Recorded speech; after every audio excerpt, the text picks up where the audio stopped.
Hi guys, Derek here with the Closet Doctor. I've had several questions about the load up boxes that we use to load our jobs into our vans, about sizes, dimensions, what would I do different and things like that.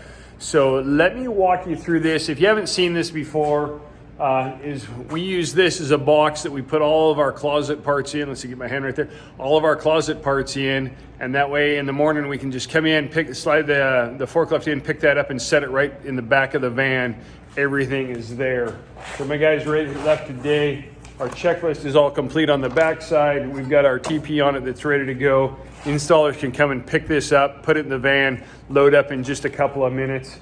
And it works out really, really good for us. So let me walk you through the design and construction of the box, things I would do differently.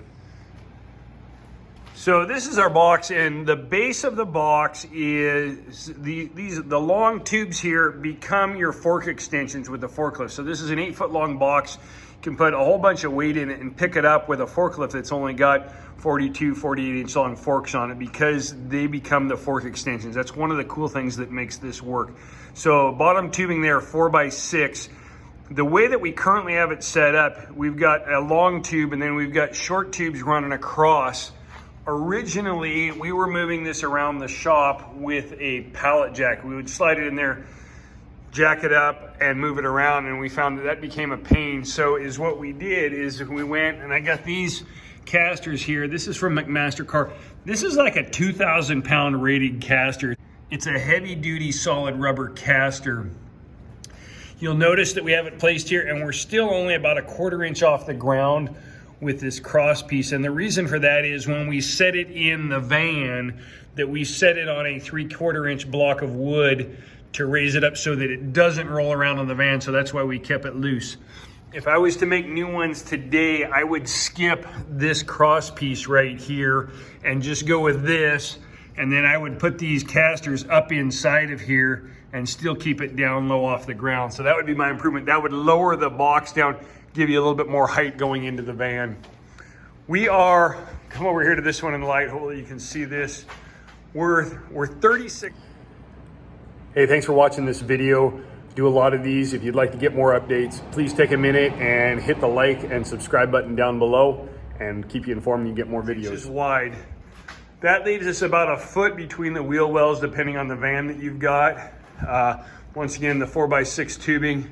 And then each opening from here to here is about 14 inches. And I believe that's 1.5 or 2 inch angle iron there. And then we've got a second level on it here. This one's got the box, our box slides in and out, but we've got a second level. And then on top of the second level, we also have another piece of angle iron on it.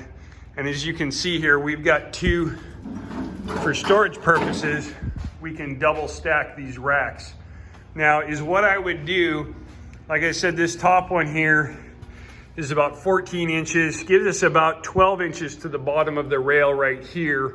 And when you're running 14 and 16 inch material, that stands out. If I was to redo this again, I would make sure that I had from the top of my plywood right here to the bottom of this, probably 17 inches. And what that would allow us to do is we would be able to double stack it and then put an additional layer on the top that we could stack drawer boxes on and things like that. And so I think that would be a better workout. We can lift this up, get it into the van, and we've got plenty of clearance with the vans that we use. If you're using the smaller GM vans, it's a little bit tighter. But so that's what you got. We're 96 inches long.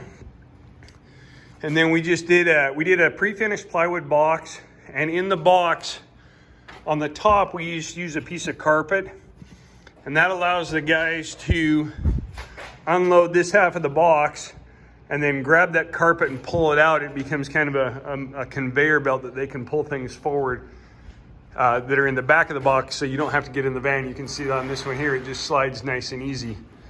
Then normally on the bottom one, we also have another piece of 1/4 inch on there that we can slide things in and out of well. But one of the things we did on the front of those boxes, they have a tendency, you can see this one's kind of doing it, to break out. So we've got some Simpson straps at Lowe's and Home Depot and put those on. That strengthens it. The other thing you'll want to do at the head of your box, you want to make sure that that plywood goes all the way to the top. We did a shorter box because it optimized out good. The problem is that you would stop and stuff that was on the top would, if you had it stacked real tall, would slide out. But other than that, everything works out. It's a really, really good system. The wheels are what make it nice to roll things around. We put a lot of stuff in it. Like I said, I spaced them out. You can kind of see on here that we've got it spaced out.